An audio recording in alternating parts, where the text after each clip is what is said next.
नमस्कार। उत्तर प्रदेश की बात में आप सभी का स्वागत है और मैं हूं आपके साथ निकिता ठकुना। उत्तर प्रदेश में भारतीय जनता पार्टी की रणनीति साफ हो गई है। राज्यसभा चुनाव को लेकर प्रदेश में राजनीति गर्म है। संख्या बल के आधार पर बीजेपी 7 और सपा 2 सीटों पर आराम से अपने उम्मीदवार जिता सकती है, लेकिन नामांकन के आखिरी दिन बड़ा खेल होने का अनुमान जताया गया था और हुआ भी वही।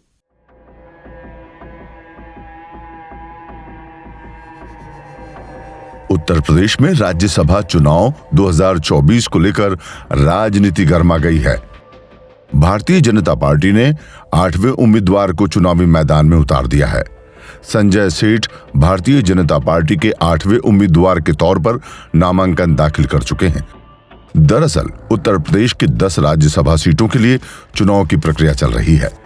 संख्या बल के आधार पर भारतीय जनता पार्टी 7 और समाजवादी पार्टी 2 सीटों पर आराम से अपने उम्मीदवारों को जीत दिला सकती है।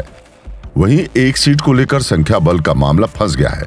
संजय सेठ के नामांकन के बाद अब चुनावी मैदान में 11 उम्मीदवार हो गए हैं। ऐसे में अगर किसी उम्मीदवार ने नामांकन वापस नहीं लिया तो 27 फरवरी को चुनाव होंगे।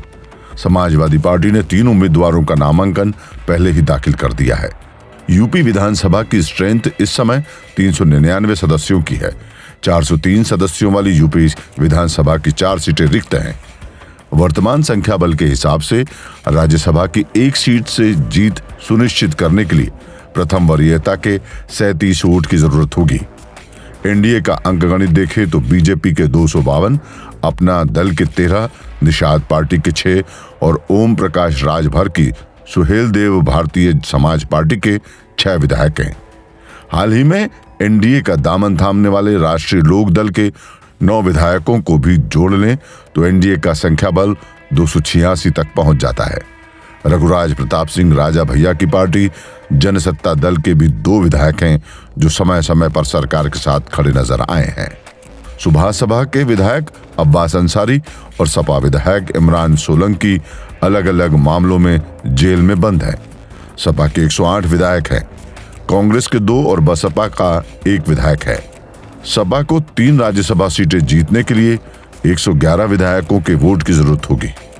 अगर इरफान सोलंकी समेत सपा के सभी विधायक पार्टी उम्मीदवारों के पक्ष में वोट करते हैं और कांग्रेस विधायकों के साथ ही बसपा के एकमात्र विधायक का वोट भी मिल जाता है तो पार्टी का तीसरा विधायक आसानी से चुनाव जीत जाएगा। लेकिन दिक्कत यह है कि इरफान सोलंकी के वोट डालने पर सस्पेंस है और पल्लवी पटेल ने साफ कह दिया है कि हम बच्चन रंजन को वोट नहीं देंगे। ऐसे में सपा के अपने 2 वोट पर सस्पेंस है। बसपा विधायक का वोट उसे मिल पाएगा, इसकी संभावनाएं भी ना के बराबर ही मानी जा रही हैं। Bureau report. Sanjay Seth UP से पहले भी राज्यसभा तक का सफर तय कर चुके हैं। वर्ष 2016 में समाजवादी पार्टी के सदस्य के रूप में वे यूपी से राज्यसभा पहुंचे थे, लेकिन लड़खड़ाती इंडिया गठबंधन को देख संजय सेठ सपा से 9-2-11 हो गए। मेरे साथ यूपी की बात में इतना ही। देखते रहे यूपी की बात। धन्यवाद।